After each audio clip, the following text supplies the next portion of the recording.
How to know who viewed your WhatsApp status secretly? First, you need to check your WhatsApp status views.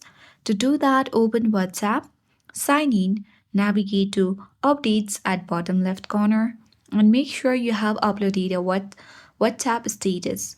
Now, open My Status at top left and tap on particular status. And now tap on the I button at bottom center, and here you can see that nobody has viewed till now. Other thing what you can do is simply come back and navigate to three dots at top right and choose the settings option. Now choose privacy option and you need to scroll down and then locate read receipts. And you need to make sure to turn on. This ensures you can see who viewed your status and messages. So why some views are hidden? Users of GB WhatsApp or unofficial modes can hide their status views. Unfortunately, there is no official way to track secret viewers.